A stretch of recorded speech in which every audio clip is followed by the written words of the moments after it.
Good afternoon, everyone. Welcome to Senate Education. It is Wednesday, March 10th, 1:55 p.m. Before we take a look and do an overview of today's agenda, just a lot of moving parts, so I wanted to just let senators know two bills were brought up on the floor today, the miscellaneous education bill, as well as the literacy bill.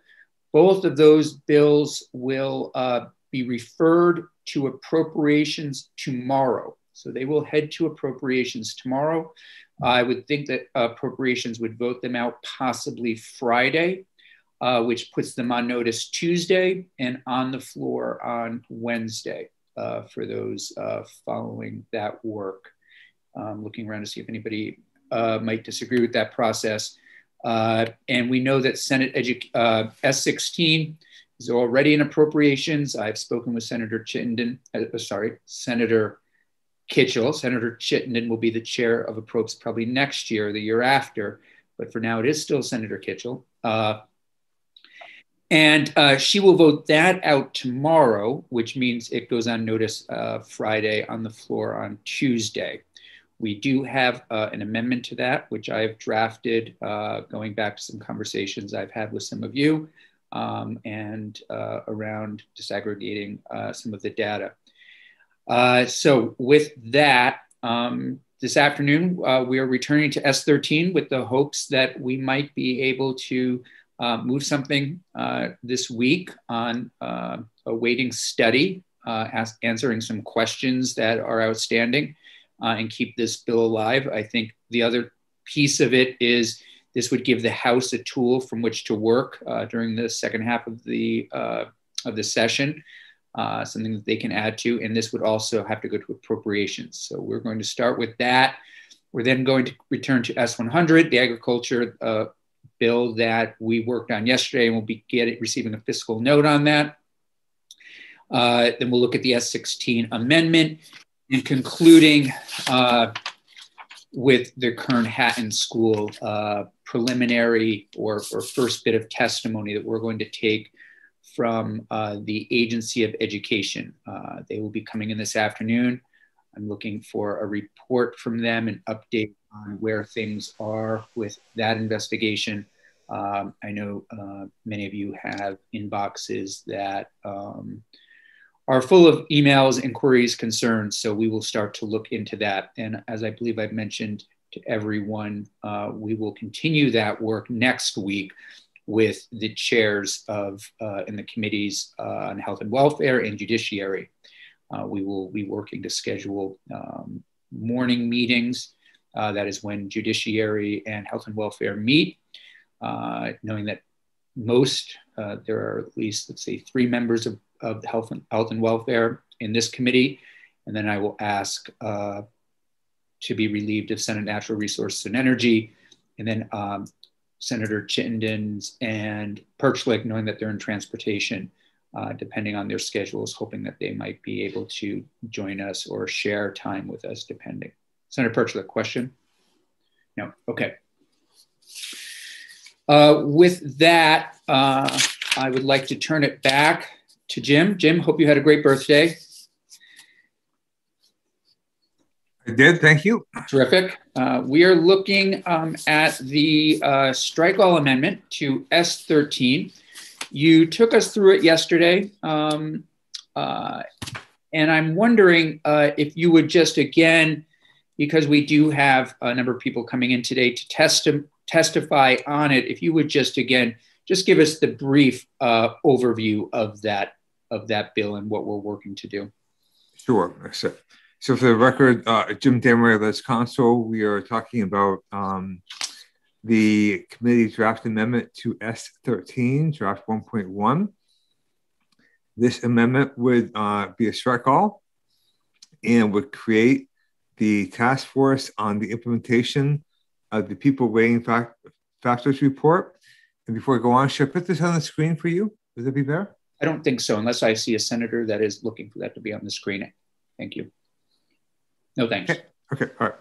Okay, so task force broadly, we recommend how to implement the report from UVM, and the membership of the task force would be composed of 6 members 4 from the legislature. So you have 1 member from Senate Finance, 1 from Senate Education, 1 from House Ways and Means, 1 from House Education, each appointed by the chairs of those committees. In addition, you have the Secretary of Education or designee and the chair of the state board or designee.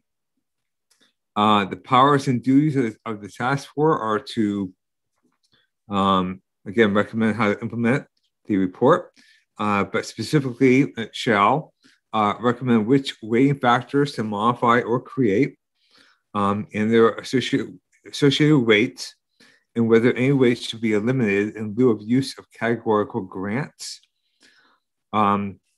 Recommend whether and how to ensure that school districts are using funding to meet education quality standards, to improve student outcomes and opportunities.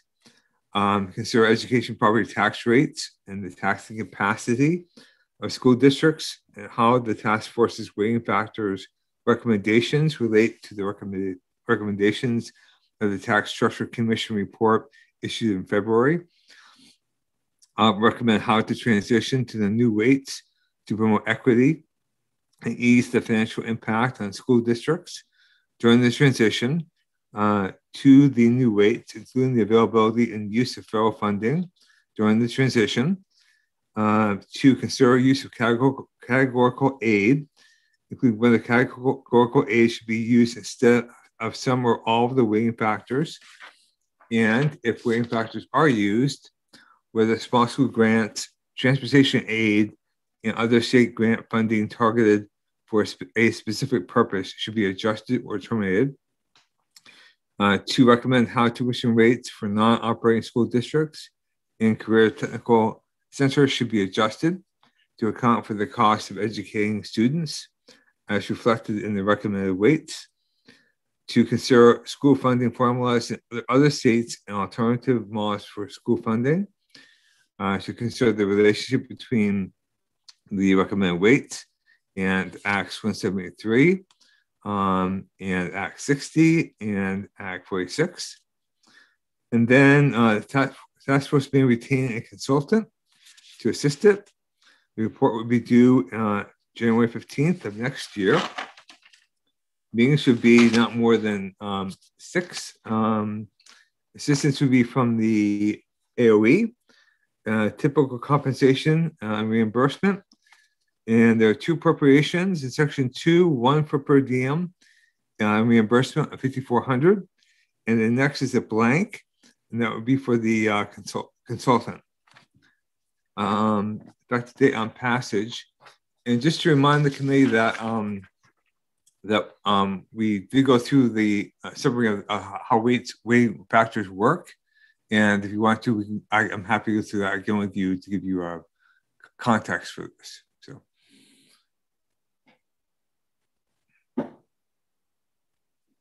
So my recommendation first would be to, well, I'm thinking we should look at this in different parts. First would be what people feel, what senators are comfortable with in terms of constructing this study committee, the membership, and then look at the direction a little bit, and then the appropriation. But before we do that, are people interested in an overview and in a review of what of the weighting as Mr. Desmarais offered? Senator Perchlik.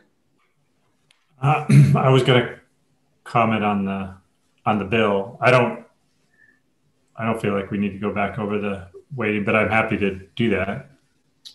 Why don't we start then with your question and or comment? It's just overall. Well, the first point is I think we should call it an implementation task force and not a study, because I think I agree with some of the criticism we might have received that people feel like we're studying the study, which I don't think we're doing. If you read the bill, that we're trying to implement the study.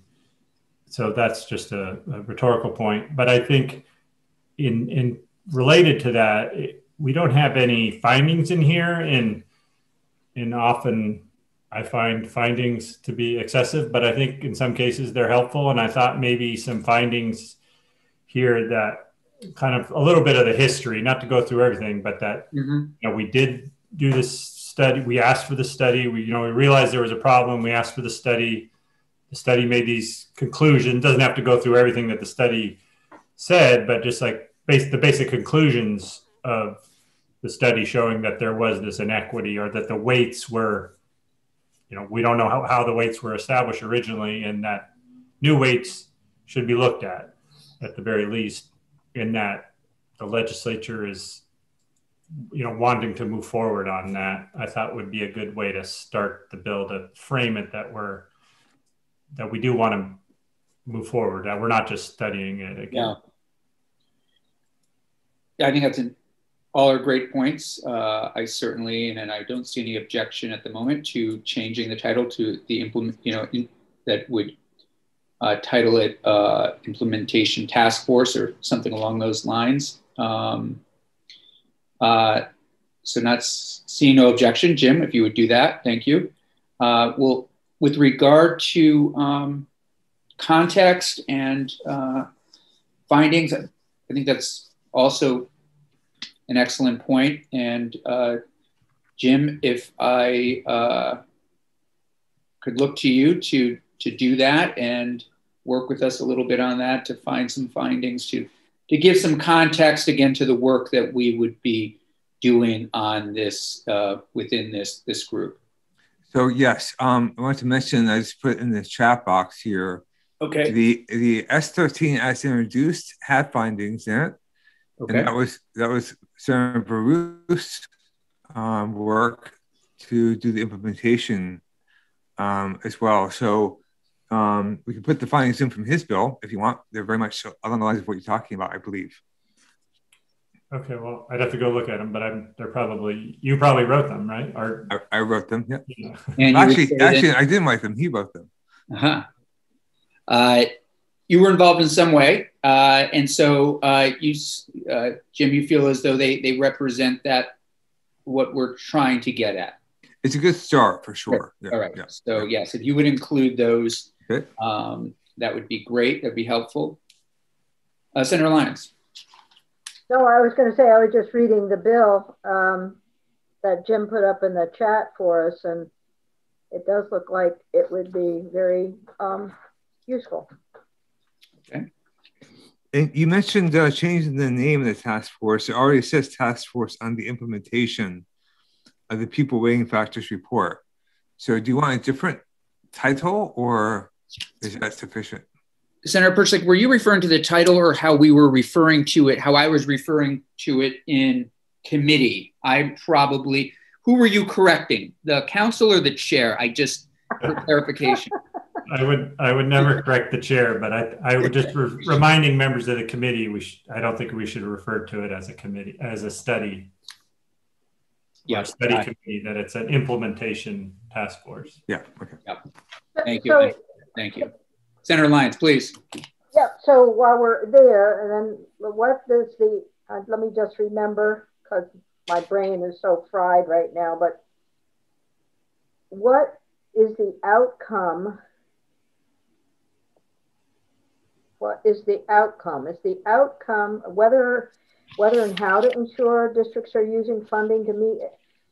Do we want to be more affirmative in what we say? And that is, we recommend how. We just say how it's going to happen. I'm saying if we do whether and how, then it becomes a study again. How do we make it feel like we're really getting down to the nitty gritty and this is it? I mean, knowing, of course, whatever's put in legislation, there's an opportunity to change, but the whether and how thing. Yeah, so that's the only question there. Yeah, Senator Persick, go ahead. Yeah, that was going to be one of my comments. Is that the end thing is quote unquote just a report.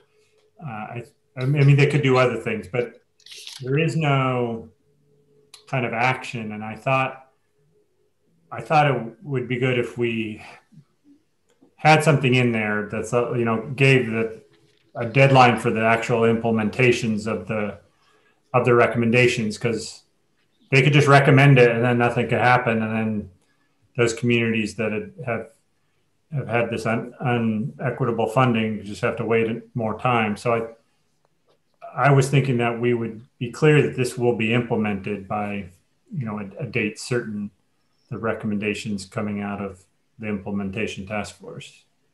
So rather than have a report, why don't we just have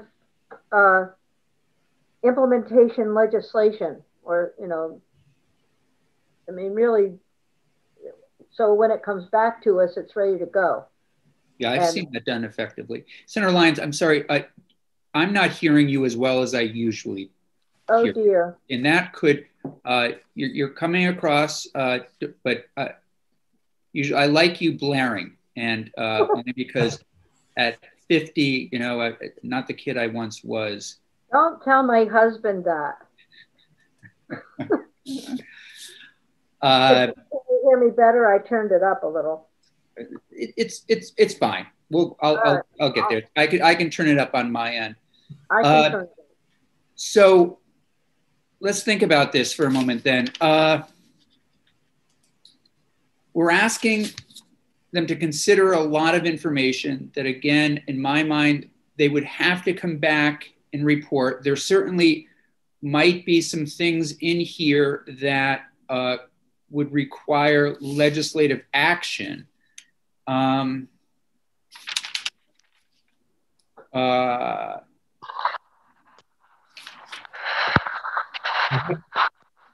have seen where other task force come back with a report, but also the draft legislation. Mm-hmm. But I don't know. I guess we'd need legislation. So, for example, consider school funding formulas in other state alternative models for school funding. A lot of these still are, although we're moving toward implementation, they still are questions that need to be answered before implementation, I would say. We certainly, I'm not opposed to having the task force submit a written report and draft legislation. I have no problem with adding where appropriate. Just thinking that there are things that of course might need something, but recommending which weighting factors to modify or create and their associated weights. Again, these are recommends. Yes, we're moving closer to implementing, and I think Senator Perchlik, your point's a good one. We're not there yet. These are just still, I'd say, outstanding questions that I think many of us feel would end up, colleagues are asking, or they're going to be asked, as we move forward. But again, Senator Hooker? I was just going to say that if we're looking for other ways to affect this, to deal with this, wouldn't we have to be specific if we wanted them to come back with something that we had to implement, like to say we're going to use categorical grants or something like that in order to make it more imperative that we move on something, rather than say looking for other forms of equalization? Mm-hmm. So, are we going to ask them to come up with something more direct? Senator Perchlik? We are saying they're coming up with the new weighting factors. I understand that, Professor Colby did have that in the study, but I think even when she testified, thought, really kind of thinking about how you implement those and different things about tuition towns and there are complications. So we want somebody to make sure we're figuring that all out. But we are telling them we'll figure it out. And that's why I think it isn't just the name, that we do want them to implement them, but there are questions about how to implement them, and we want them to figure those out. But I don't see my hope is that they come back and they say, here's how you implement them, and then we just implement them. Whether if we like, I guess like Senator Lyon said, we could always change it, but I guess the next legislature would have a decision to make to implement it or not. Well, or we could. So there's going to be a consultant in this, and it's going to be, and we're going to have a deep dig on maybe how categorical grants are used or not, and so on. And so what we're asking for are specific decision points for these in these topics. So if there's a decision to be made, but I want to see it somehow in legislation. It's just tough. What decision points would the legislature consider during its deliberations on the recommended legislation? So they can make a recommendation, and then within the recommended language, there are going to be some points of discussion. Yeah. Right, during their process. But then it'll identify our process. This is for next year, right? So we're just telling ourselves what to do next year, and we're with the help of this perhaps committee, as well as they're a possible consultant that would support their work. Senator Perchlik? I'm sorry, Senator Lyons, go ahead. I have a question. Yeah. So the concerns, I won't use the word complaints, but the complaints I've heard, I will, from people out there saying that we're dragging our feet on this, is you have another month and a half of this session. Why can't you, as an education committee, do the deep dive and work through all this? And I guess my response to that, I'm trying to think of a response, but I think the response I would have is, well, then it has to go to the House for the same deep dive. Right.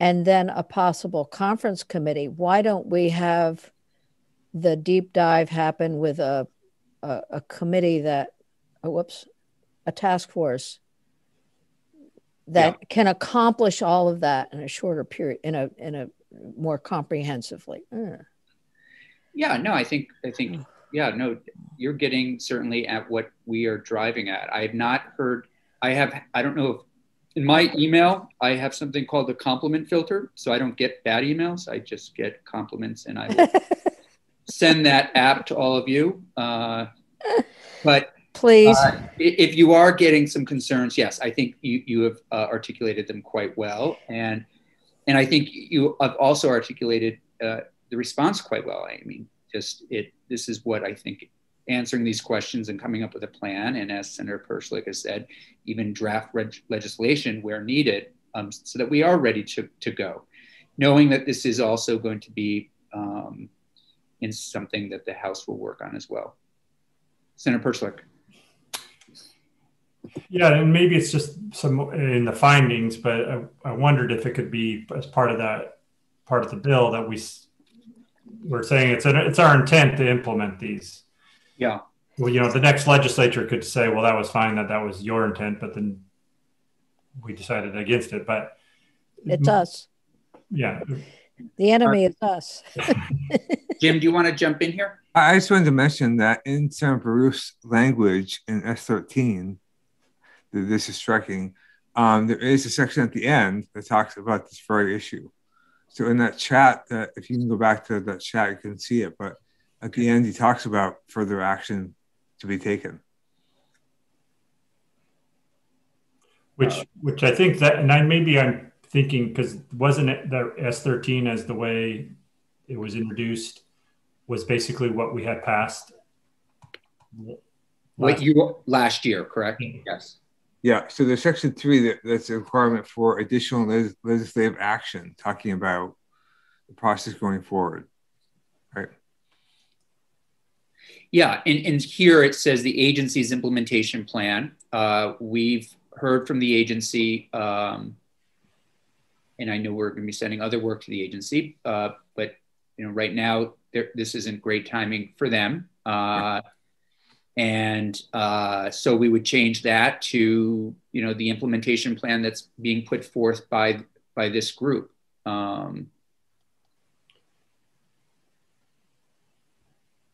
Yeah, I like that last paragraph.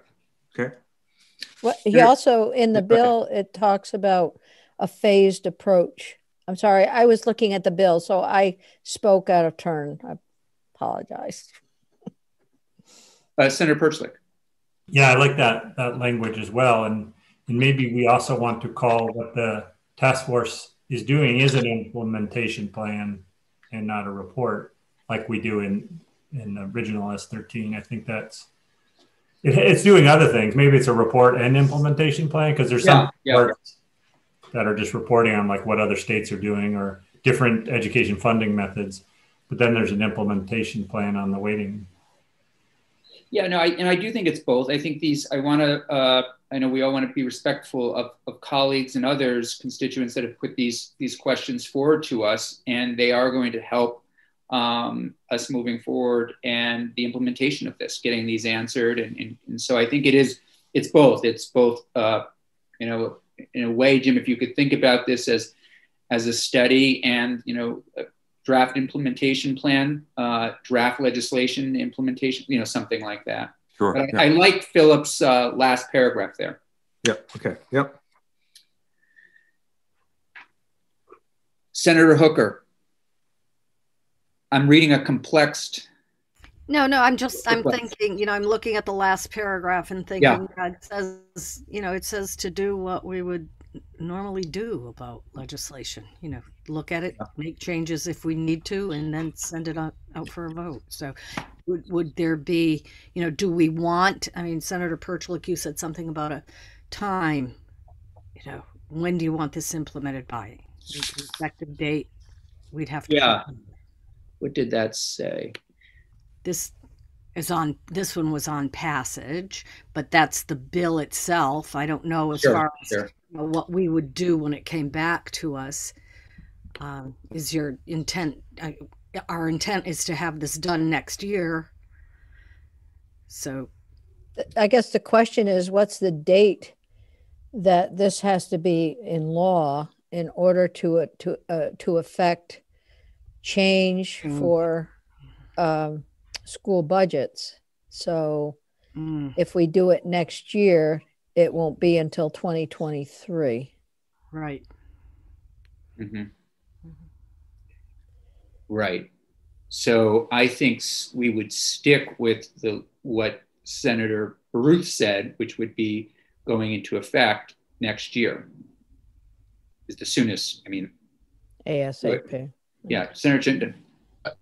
I know things take a long time. I am the new guy to this role, but I'll say 2023 is not that long in the grand scheme of things. And I just want to highlight something I heard the pro tem say. I also heard Peter Welch say, and I also heard somebody else say, we're getting a bunch of money from the federal government, and it's targeted at schools. And so as much as I feel the pain of these school boards and wanting to provide more for the children, I think we've got an excellent opportunity to address this concern in this intermediary time as we dive into it and do this right. So I just want to bring that back into this discussion. Yeah, thank you for that. Excellent reminder. I agree with that. Yeah. That's why he's going to be the chair of approps.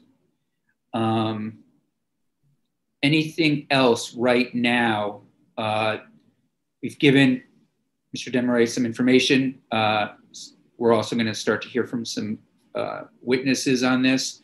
But before we do, let's just pause for a moment. And Jim, do you have, so we're again, and this is also for those who are about to testify, we are moving again, reminding ourselves, and in this, we're moving forward with implementation process. This is something that we will look upon our return that will be both a study to inform our colleagues and others of some of the decisions that are going to also be made that will be drafted into legislation, draft legislation, so that we can get back to work and pass this upon our return in January of 2022.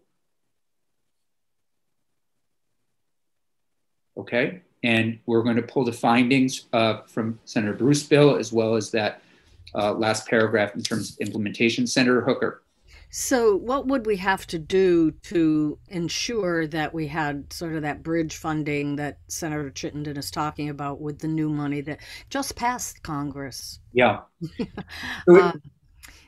That, you know, we could make sure that it will be used for these purposes. Do we look at what the weighting recommendations are in the report? Do we try to direct money towards those segments of the school budgets? You know, what can we do to make sure that that's going to happen between now and the time that we come up with this more permanent fix for this? Sure. Great question. So once we get past crossover, we're going to have a reset. You know, we're going to be looking at our priorities. Got a lot of things that will be coming from the House, but we also, as I hopefully have mentioned, we'll be working closely with appropriations as these dollars come in. And there, as we heard from Ms. Benham and Mr. Klein, we are going to schools, given the amount of money that they are going to be receiving, they also may need assistance, not only in terms of how it's used, but and how to direct it, but also business managers and others, you know, may need assistance, and we might need to develop systems so that they know how to, you know, put this money out, et cetera. So I guess the short of it is it's going to be a post-crossover conversation with the probes as we get a better handle on these dollars. Okay. All right, so let's, we have a little more time before we move into S100. So let's hear from Mr. Nichols, Mr. Francis, Ms. Siglowski, and Mr. Fannin on this. And I appreciate all of you being here. You know, time is tight. Which I know you all respect. And so why don't we go through and hear your thoughts, if possible. I'm hoping to wrap this up by about 2:45 so that we can do S100 and a few other things before we move on to the Kern-Hatton hearing. So with that, Mr. Nichols. Good afternoon, committee. For the record, Jay Nichols, Executive Director of the Vermont Principals Association. I guess I'm going to skip my written testimony and I'll send it to Jeannie to put up and just focus on the strike-through bill, given the time limits that you have. So just a couple quick thoughts on that. I think a task force created to implement, as you just talked about, the pupil weighting factors report, that makes sense to me. Great.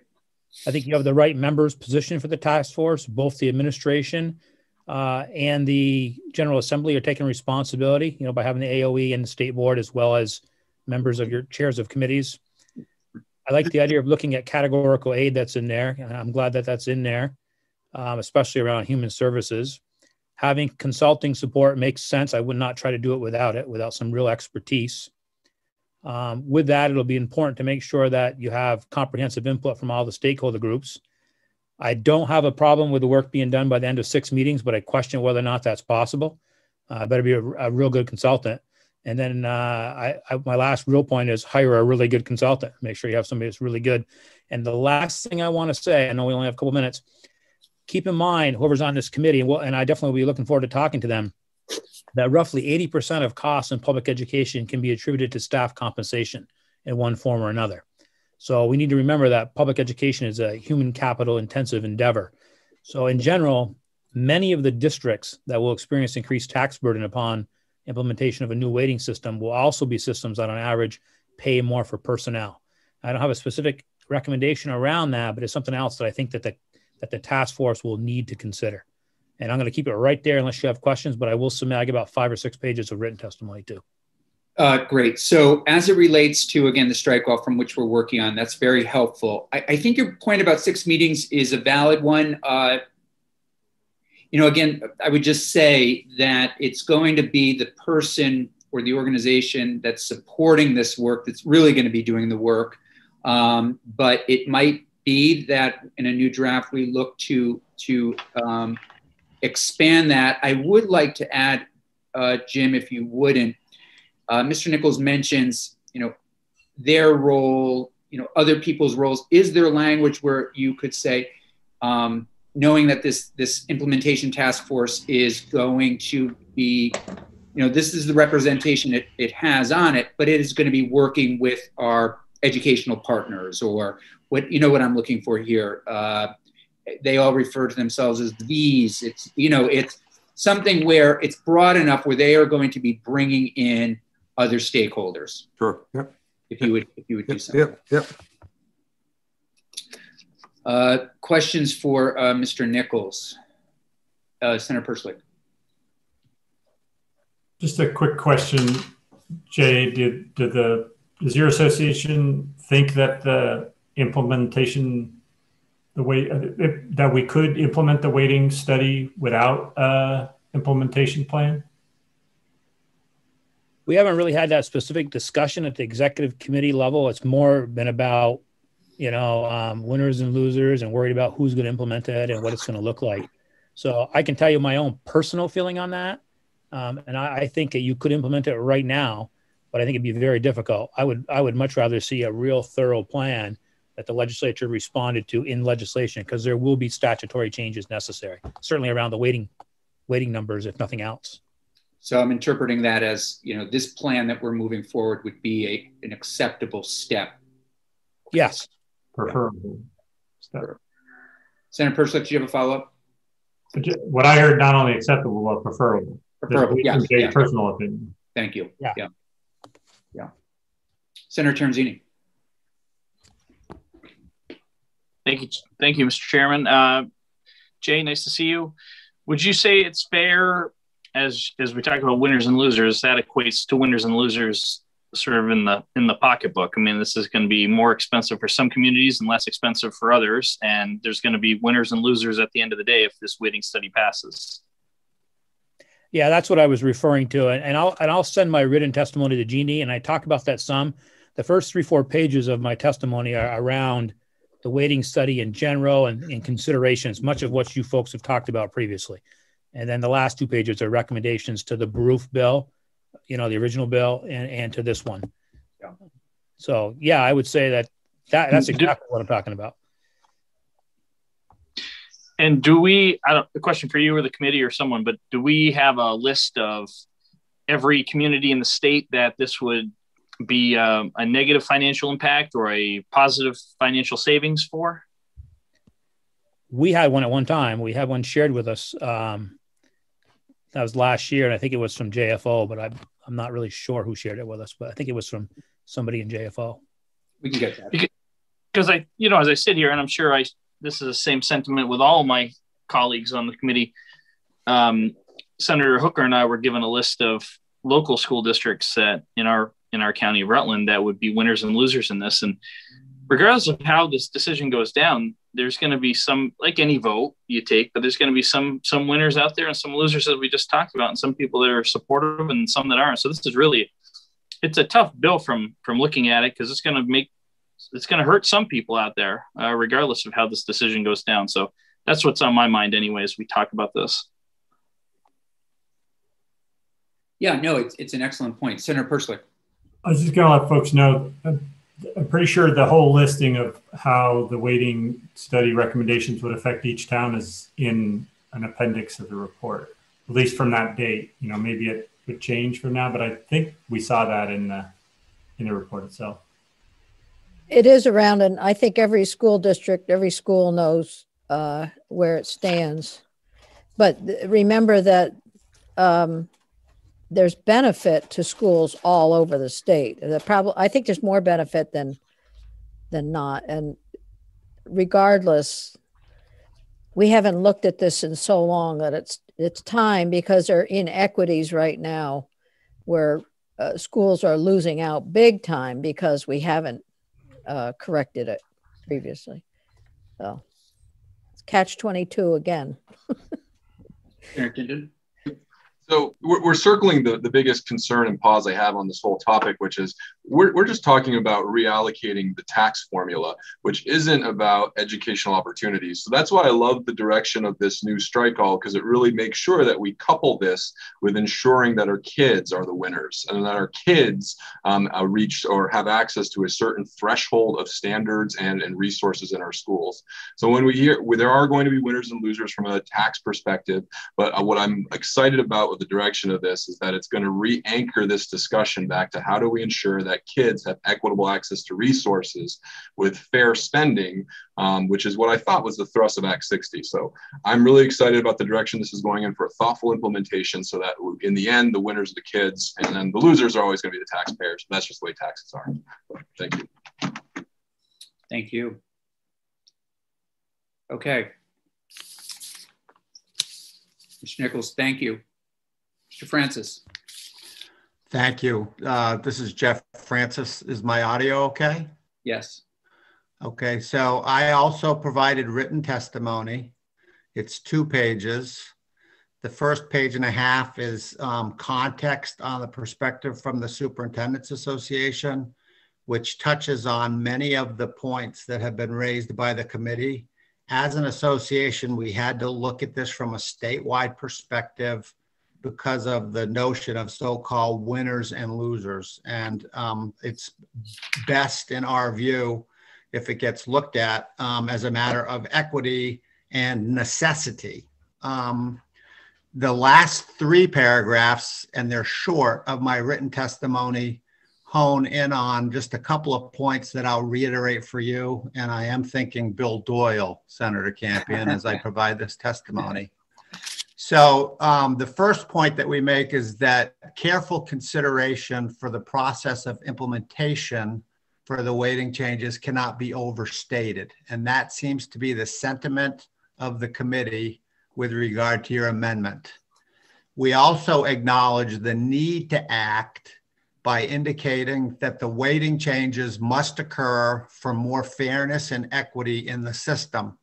Vermont's funding system is based on principles of equity, and to not adjust the weights in order to achieve better equity would be inconsistent with the fundamental purpose of our funding system. We then go on to say that it's important that all communities understand what the implications and effects will be in those communities because they will need to plan for change. And you've talked about the fiscal effects as well as the educational effects. And that is the education delivery system. We try to do the very best we can for kids, and we try to pay attention to costs. And this is going to adjust the tax rate burdens, thus the importance of going into this extraordinarily thoughtfully. With regard to the strike all proposal, I think it's a reasonable approach, provided that you all do what you say you intend to do, which is actually act. So I was intrigued by the discussion about study versus implementation. And I think that every educator in Vermont should be interested in education because of the need for better equity in the system. I think that the approach that you're taking is going to deliver recommendations for legislation or legislation itself. I think that it's very important that the General Assembly act and act deliberately. I took note of the discussion about timing, and you're right. If the legislation does not get enacted until the next session, the second half of this biennium, then it will be nearly impossible to have those weights go into effect in fiscal year 23. Right. And then finally, I have one specific recommendation, and this has also been alluded to by your discussion. I think that the bill should include a provision that requires the task force to determine and undertake reasonable methods to ensure that the voice of local school officials, school communities, and citizens inform the report. And that is directly from a paragraph in my testimony. This looks in a report and a spreadsheet and a model as theoretical. It's far from theoretical in how it's going to play out on the ground. The last modeling of the weighting recommendations were done in February of 2020. Senator Perchlik referenced the report itself. In February 2020, the model was updated, and there are dramatic swings in tax rates based on that model, as much as 40 cents up or down per community. So one charge to the task force should be to have a new model produced so that everybody is very clear what the effects of this are. And then my last 2 points, and I'll wrap up. I think that the legislation would benefit not only from clarity in the title, but also an explicit statement that says it is the intent of the General Assembly to act to implement new weights. That would give you the opportunity to maybe look at a weight and learn more about how that weight was established. But I don't think that people should be left wondering if new weights will go into effect. And then the final thing I would say is that that you indicated, Senator Campion, that you're looking for a vehicle to have the full Senate consider and also House deliberations. That's right. The House has a bill, H54, which is a different approach. I suspect that they'll still be interested in their approach. But I would urge you to do what I think you intend to do, which is vote a bill out of your committee this week so that we can watch this process move toward its reasonable end, which is an adjustment of those weights. Thank you very much. Thank you. Mr. Francis, there was a lot there. I just want to capture, if you wouldn't mind, and I don't want to miss something, if you would just take that last paragraph, the part that you really feel as though we need to make certain adjustments to the bill, if you would email that to me so I can have a look at it, maybe to the entire committee.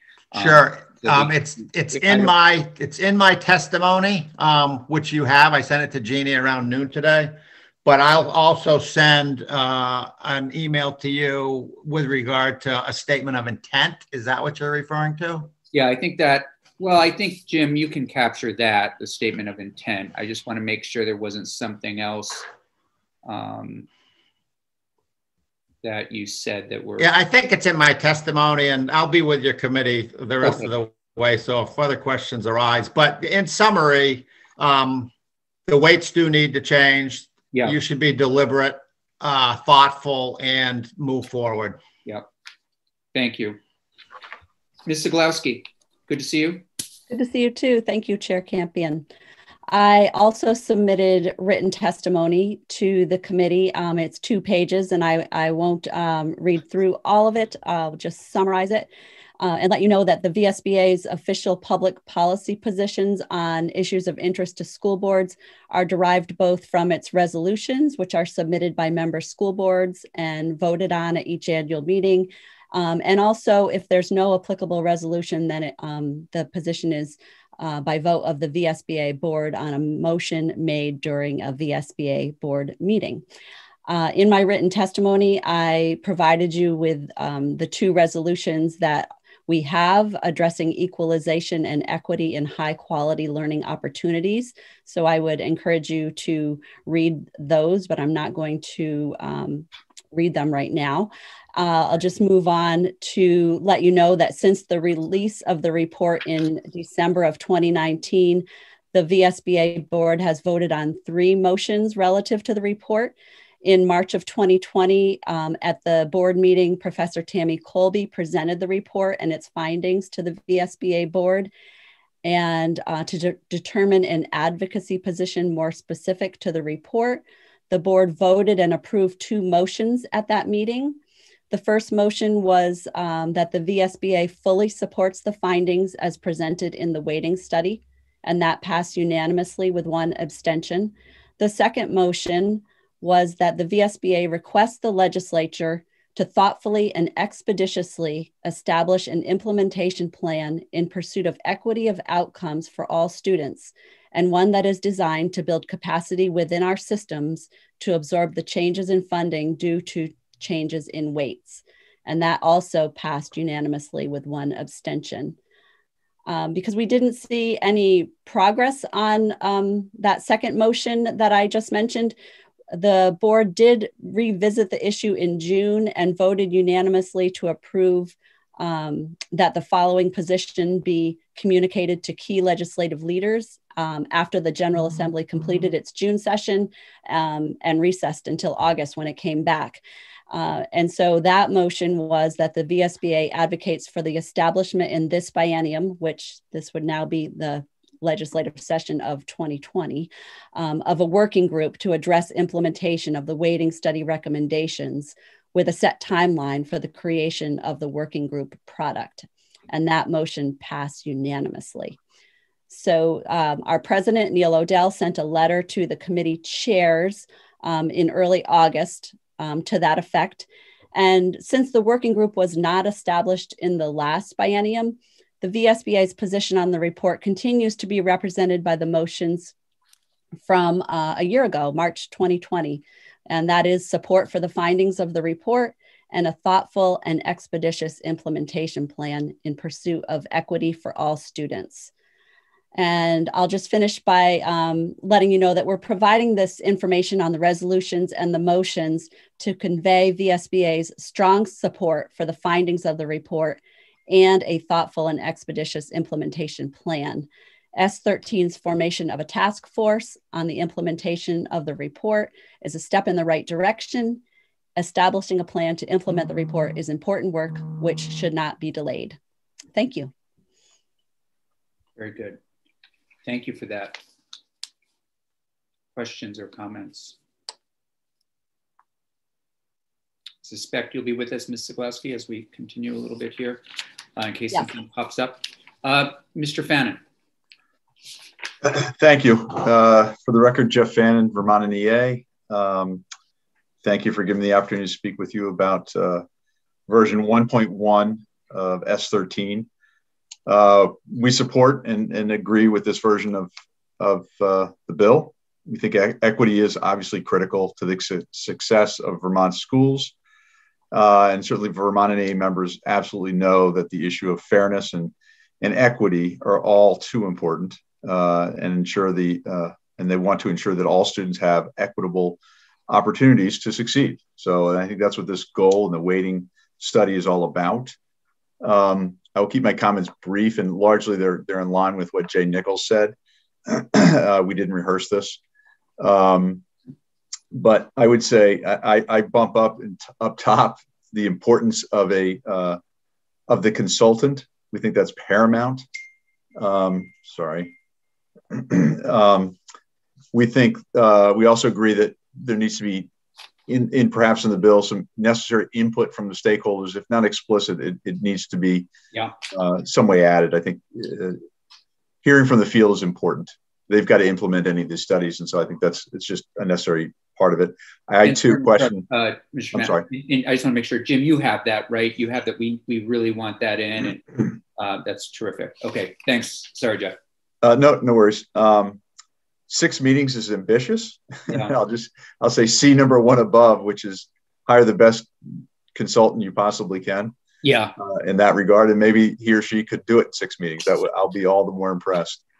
I think that's the point where we do need to return to. I think committee members need to and take everyone's advice here. I think we probably need to bump that up. It's sort of there's no art to this. But I'm guessing it's going to be closer to 10 to 12, possibly. And I hope committee members will give some thought to that because one of them, God knows it's not going to be me, is going to be on that committee. It's the last thing I do. I'm kidding. But yeah, I think somebody from this committee will be there. So. And one last point, and I think it was discussed earlier by Senator Chittenden, but I think you could add to the list of questions a recommendation from the task force for a method to moderate the negative effects of changing the weights. So in other words, there will be an impact. Yeah. There will be winners and losers. There always are. When Act 60 was enacted, predates my tenure at Vermont and EA, but there were winners and losers. Act 68, the same thing. And the way I was here when Act 68 was passed, and there are ways to moderate it. I'll say that, so that the effects on those who lose in the long run are moderated. So in Act 46, for example, there were carrots and applied and used, and in reverse here, you could use some perhaps of the federal monies to moderate the effects of changing the weights. There are ways to do it, and I just think that should be included as one of the questions that the task force examines. I think it's great. It's a recommendation about. Mr. Desmarais, do you have that? Have you been able to capture that? Okay, great. Thank you. Great. And with that, I will conclude with, again, where I started with, we support this version with some suggested modifications, but I think it's a good approach. And certainly getting it right is very important for students and school employees, school boards, everybody, administrators. They all want to get it. We all want to get it right, I think. And I think we agree with the management folks here who've testified earlier. So great. Any questions? Happy to answer them. Thank you. Senator Persler. My question is, I don't know if we have more witnesses, but for at least the witnesses that we had, is my experience on this committee is any kind of committee we've had, these witnesses are all on the committees. And one thing that reading through the bill, I noticed it's legislators and executive branch, but we don't have the NEA, the School Boards Association, the Superintendents Association on there. And I wondered if that was on purpose, or if people don't want to be on there, or I just thought instead of saying we need to go get their input, why not have those three organizations on the committee or on the task force? So it's a great question. And I have a response, but it looks like Mr. Nichols does as well. I don't think that we should be on there. And the reason is we're membership driven organizations. All four of us represent our members, and our members are going to be impacted in different ways on this. So I think our input should be given to help you understand some of the facts, what it might look like on the ground. But in terms of actually making the final decisions, I think it has to be the administration and General Assembly. So in my written testimony, you're going to see that I talked a little bit about that I don't think in this case we should be part of that. Yeah, I don't have anything to add. When making up, again, it was just taking a number of things into consideration, just trying to put this forward, but it was shared with me also. Yep, some individuals felt as though it could get tricky and complicated. So leave it the way we designed it. Please, Senator Persler first. Well, go ahead, Jeff, if you're going to respond to that. Yeah. I would add to what Jay said is that we are membership organizations and certainly capable of advocating on behalf of our members, as you probably know. And we're not bashful at times. And certainly when it comes to equitable funding, I think we all agree. And if something's going afield, we'll be certain to speak up. But I agree with Jay that we do come at it very differently in some places. No, that makes sense. Just had two other comments. One comment was I don't see Zaglowski's written comments posted, but I don't know if that's just a delay in the time because I did want to look at those.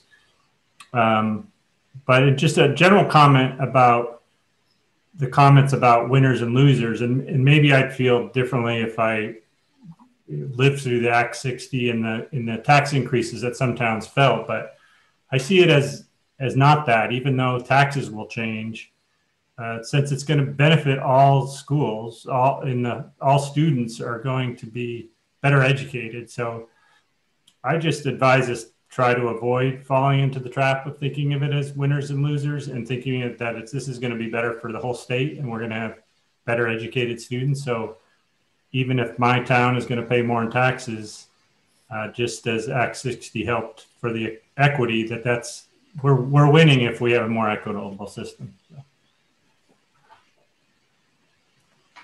You're muted, Senator Campion. Senator Chittenden. I see Senator Lyons has her hand, but really quick to that point, Senator Persh, I couldn't agree with you more. But my caution that I've raised a couple of times is that if we don't do this right and we throw this at the communities too quickly, that doesn't translate. And they acknowledge this in the weighting study report. That doesn't mean the communities are going to, that are the losers, as we've been framing them, are going to approve these much higher school budgets. So it will effectively not get approved. They'll have to slash to the bone, and then we'll reduce the funding to the ed fund.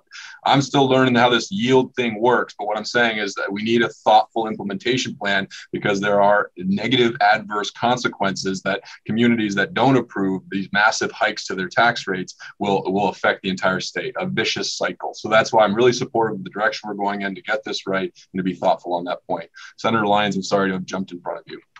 No, that's good. I like your comments. I would just want to step back to Act 60, and I was chairing a select board of a gold town at the time.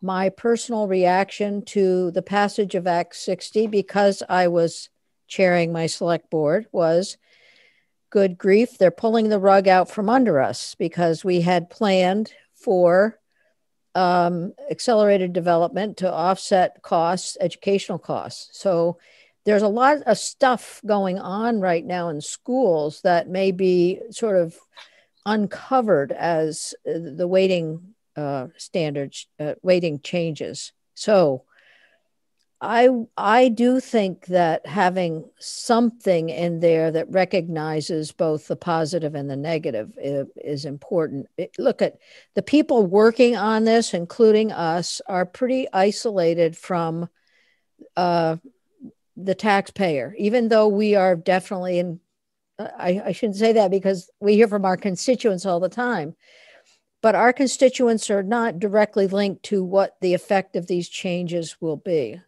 And so the comment about having local people, local boards, local folks involved in the process is very important. Otherwise, it's going to hit them square between the eyes. I do think that the comment about moderating negative effects, I don't know, maybe that's the wrong way to say it, but there's got to be a way to say gradual implementation to offset losses. I don't know what you say, but at least there will be something there to fall back on when we hear back from folks who are negatively affected. And by the way, I do like equitable educational funding. Mm-hmm. Mr. Nichols. Yeah, I think you already say that in this draft of the bill. On page 2, section 4, it says, recommend how to transition to the new weights to promote equity and ease the financial impact on school districts during the transition to the new weights, including the availability and use of federal funding during this transition. So I think that's where that nexus comes in. All right. Sounds good. As long as it's clear to the group that's working on it. Speaking of that, our colleagues, this is a lift. This is a serious conversation. Again, I put in 6 meetings to get a conversation going. It seems like it warrants doubling that. There's always the possibility that people don't need to meet, but better to give people the opportunity and the time to do the work. And I'm wondering if committee members have a response to that, as well as have we given enough direction around qualifications that we would like to implement the if you look on page 4 at the bottom, we're looking for an appropriation also to for consultant expenses, and we're not giving any real qualifications there. And I think, Jim, if you would maybe work with me, but we want somebody who knows this work, who has a history in this work, and I'm sure the committee will move in that direction. But I think it warrants just pulling that this isn't Not that anybody on the committee would. This isn't, of course, a political position. This is somebody that has this kind of experience that can is equipped to make these kinds of decisions and guide the work. I can draft that. Yep. Yep. And colleagues and others, please, others witnesses here, do people feel more comfortable with 12 meetings? Mr. Fannin? Okay. Yes. Okay. Others? Ms. Zaglowski, you're good with meeting numbers? Yes, thank you. Been around for that, this kind of thing? Okay, good. Thank you. Okay. So it sounds like a next step would be to see a new draft tomorrow, if that works for Mr. Desmarais, incorporating what we've heard today and going through this with a goal of trying to advance something on Friday that works for us, and then having appropriations take some time with it next week. Okay. Thank you. Thank you very much for being with us. Thank you. Thanks for your thoughtful comments. Really appreciate it. Thank you. Okay. Ms. Benham, I believe you're here, as well as Ms. Parker. Good to see both of you. Welcome back, and welcome to Senate Education. Thank you.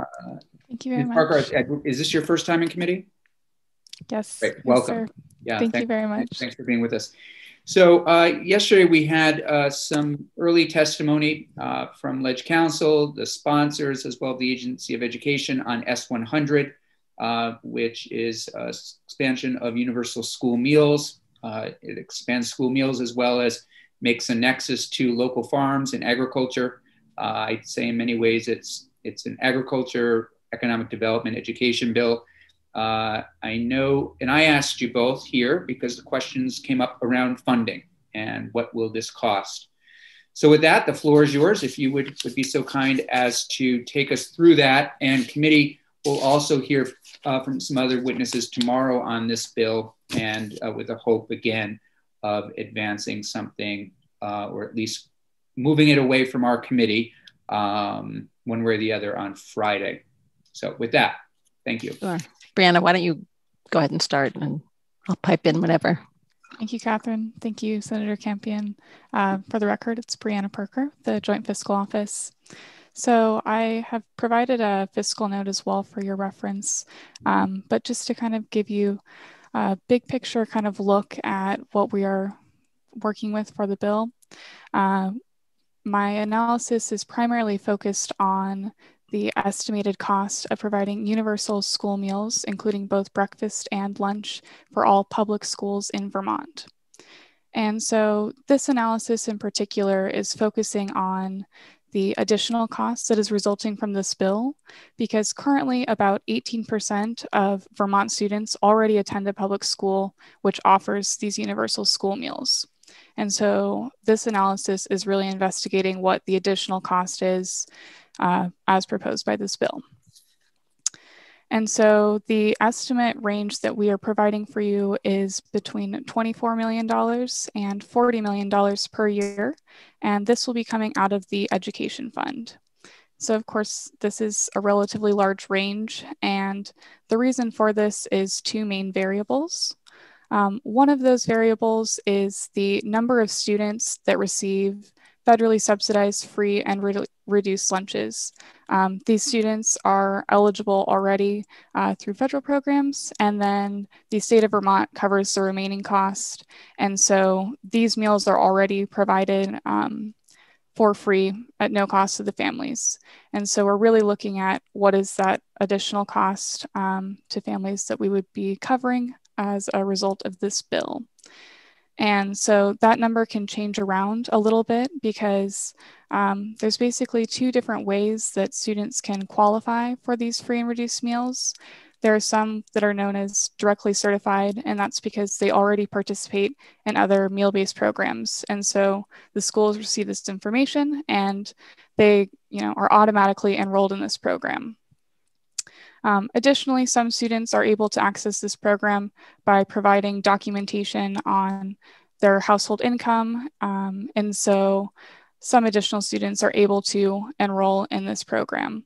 The reason why we wanted to include kind of a range around that is just that if there isn't really the incentive of having access to free meals, some of those families may not submit the necessary paperwork and data collection around there. And so we wanted to kind of capture what that nuance between the directly certified and also what we've seen historically. This analysis is looking at the last 3 years prior to the pandemic, because that's really the most recent and relevant data that we have available to us. The other key variable that goes into this estimate is the student participation rate. So of course, if there are more students that are eating these meals, then the cost of the program is going to increase and vice versa. And so we wanted to really capture what that could look like. And so on the highest end, we are using the Vermont daily attendance rate of 95%. So how many students are likely to be at school and could potentially eat breakfast and lunch. And then we also looked at some historical data on the participation rate at the schools that already offer universal school meals. And we saw that the participation rates for breakfast were about 60% on average and about 75% for lunch. And so that is another factor that can go into this calculation. And so those are kind of the key variables that go into this range. So maybe I'll pause there and open it up to any questions on some of the methodology and analysis, and I'm happy to kind of dive in deeper if you would like. That was excellent, and I believe it. I know I was emailed a fiscal note at one point. I believe it is also on our website. That was very well done. Questions? Please, Senator Hooker. Ms. Barker, you said all public schools. Does that include the independent schools in Vermont as well? I thought that was also included in the bill, isn't it? I believe this is for the public schools right now, and my analysis reflects that. I think given the rate, that's a great question, and we should read the bill language to see if it covers the schools you want. Adding those independent schools is probably not going to change our estimate very much because it's such a range, but I think more importantly is to make sure that the language, maybe Jim can answer that question. Yeah, the bill covers only public schools. Only public schools. Yeah. How would that work, if I may, for our, a choice town, choice district? Still, if just the public schools, our academies also would not be included, correct? No, just public schools. No. Okay. Yeah. Okay. Thank you. Please, Ms. Ben. If I might, Brianna, maybe you could also mention your work with Hunger Free Vermont and the agency, how you've worked with both of them on that, getting to those. Yeah, absolutely. So I have been in consultation with both the advocacy group Hunger Free Vermont as well as the Agency of Education.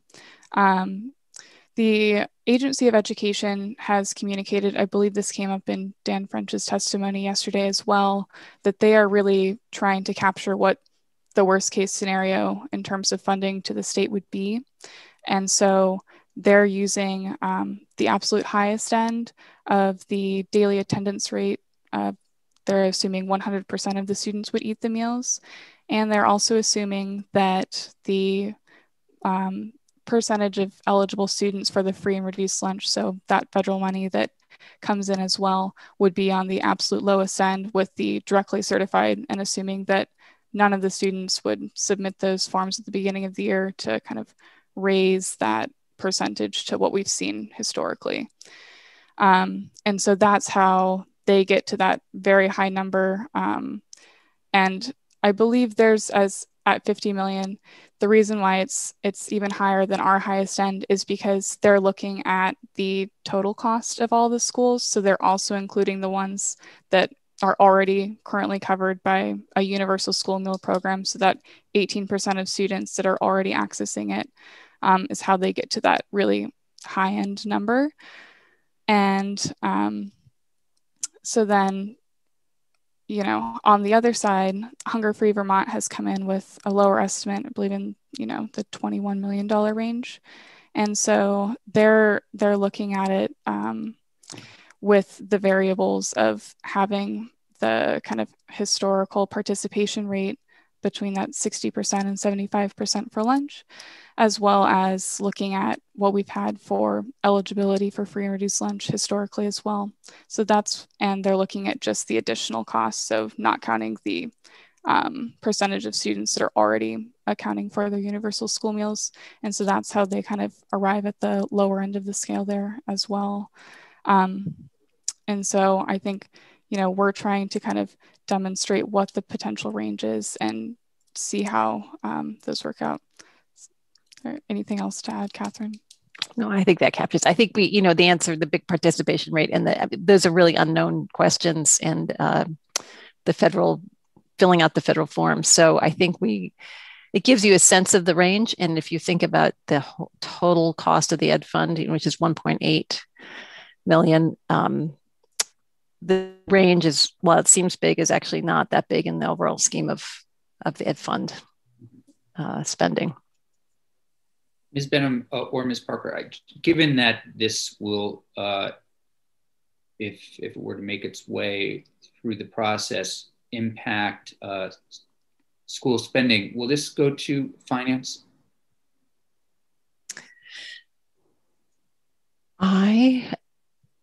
That's a call. I'm not the one who gets to make that call. So it's a good question. I don't know. Okay. I mean, it's affecting local budget. It's affecting, yes, it will be affecting local school budgets. So I don't know if it'll go to yeah. Okay. Senator Terenzini. Thank you. And I guess my question's for Catherine and Brianna, and I apologize to my colleagues on the committee. I probably sound like a broken record at this point, but I'm still trying to figure out how the intricacies of funding state government and all the pools of money and everything else here in my first term as a senator. But so I'm reading the fiscal note now, that $24 to $40 million per year to the education fund. Is any of that federal money coming to us, or is that all to be raised by taxes of property owners in the state of Vermont? It's a great question. So that number does reflect all of the federal money that we would be receiving. And so this is the additional cost that would be borne by the education fund and ultimately upon taxpayers. So just to clarify, that 24 to 40 is the state dollars that would be coming through the ed fund. There are federal dollars that get pulled down to match it. And if you wanted to go into more detail, Brianna has on the back of her fiscal note the breakdown for each meal of what the federal match would be. So what you're looking at is what would be in the education fund. So, okay, good. Not including federal dollars on that piece, yeah. Okay, so just for my kindergarten level of understanding right now, that if this bill passed, this would add an additional $24 to $40 million a year that needs to be raised by taxes of property owners and businesses alike in the state of Vermont. Yes, but those are not the only revenue sources. But yes, the revenue sources include the sales and use and the meals, and property taxes are a piece of that. Yes. Okay. Thank you very much. Any questions like that are always great, clarifying questions, particularly as it relates to taxes and finance. I appreciate that. Senator Lyons. So if a school is conscientiously decides that they don't need to have the support because they take care of their kids anyway, or they're of a higher income, they have a higher median income in their area, are they part of the 20% or 30% that don't participate? How does that work? if a school doesn't want to, a district doesn't feel the need to participate, because we do have some of those. Right. This bill requires everybody to participate. I mean, that's not an option. Okay. So schools can kick and scream, but they still have to participate. Yes. Okay.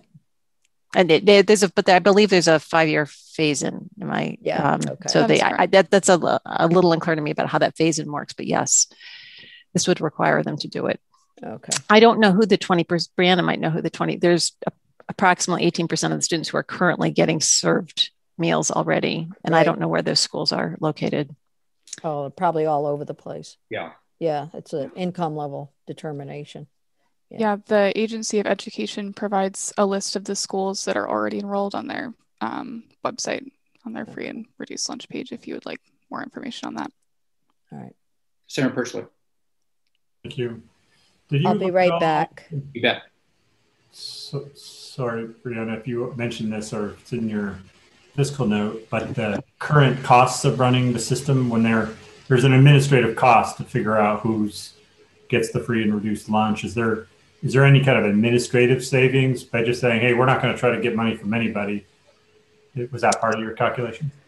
That's a great question. My calculation is based off of the meals exclusively.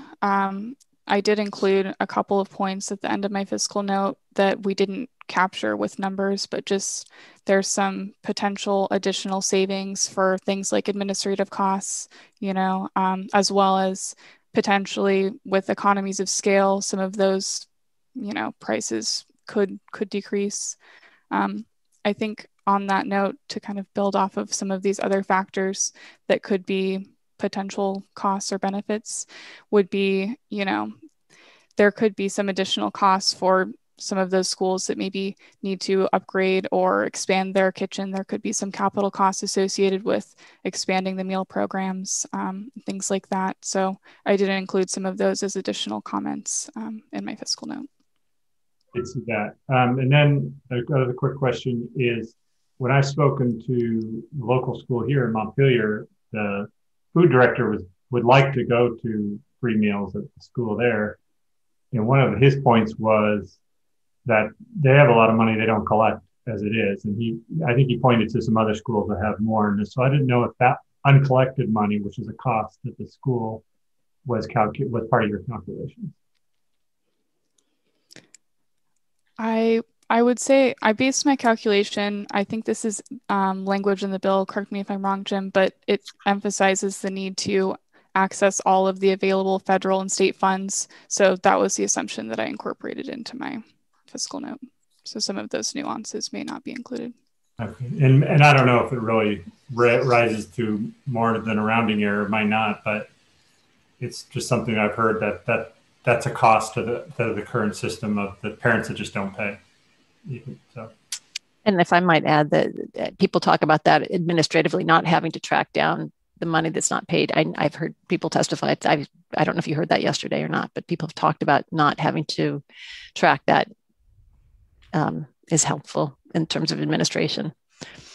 But we didn't have any sense about how big that is. And likewise, we don't have a number on what the increased cost could be for the kitchen that Brianna was talking about. Any final questions on the fiscal note at this point before we take a break, and then we'll come back, have a little discussion about this before moving to S16 amendment. Senator Hooker. So I guess, I'm thick, but can I ask you, Brianna, the amount that you've stated here, the range, does that include the schools that are already doing this? No. So this is beyond that okay. Correct. Yep. This is capturing the additional costs resulting directly from this bill. Okay. Thank you. You're welcome. Senator Shinden? This goes to finance next. Yes, it came from ag to ed, and finance is going to take a whack at this because I think. Please go ahead. Sorry, I interrupted. Go ahead. Well, just because this is a 2% increase over the overall education fund so I would hope that and assume that the finance committee is going to really think about where this money would come from and what the impacts would be on our taxes. I'm going to ask if Mr. Desmarais, if you're comfortable doing this, and if this is not out of your job description, would you mind looping to Secretary Bloomer and asking that question? If this will go to finance, and if you don't, if it's not, I'm happy to do it. If you don't, I'm happy to do it on your behalf. Yeah. Okay. Thank you so much. Yeah. Yeah. And I know it's going to approach what I'm thinking, if this does make it, I'm thinking they will take some federal funds to kick this program off. And given the amount of money that is coming in, we know we are going to be spending a lot on a number of different fronts. And I think this is where at least the first infusion of dollars could come from. But I don't know that for sure. That's something, appropriations. I feel, our jurisdiction is getting a sense of, what the agency's concerns are. I'm not saying we can't look at tax. We should know tax policy as well as the dollars being spent. But our jurisdiction is really education. So your point's well taken that this is going to make its way around. Okay, Ms. Benham. I know you mentioned you were going to break. There is one other portion to the fiscal note if you wanted. It's pretty quick. Yes, please. Yeah, which is the appropriations part, which is why. Yes, please. So Brianna, I'll let you go ahead. Great, thank you. Yeah, so kind of the last section is really just trying to capture the appropriations. There are these two additional grant programs that this bill includes. One is the creation of a grant program for the incentivization of locally produced foods. And so this does have kind of a first year startup cost, about 1.1 million. And so 1 million of that is projected to come from the education fund and $100,000 from the general fund to fund a staff position. And then going forward from that, the just kind of standard annual cost is going to be $500,000 per year. And this is from the Agency of Education budget request to the General Assembly. So that is one portion of it. And then the other appropriation that's included in this is for the Farm to School and Early Childhood Grant Program. And so this program is already in place and is currently funded at a base amount of $171,000 per year. And this bill proposes to increase that to $500,000 per year. And this is going to be coming from the general fund. So those are the other kind of appropriations that are included in this bill as well. Questions? As I mentioned yesterday, there are different ways we can deal with this. We'll hear some more testimony tomorrow. We can certainly amend.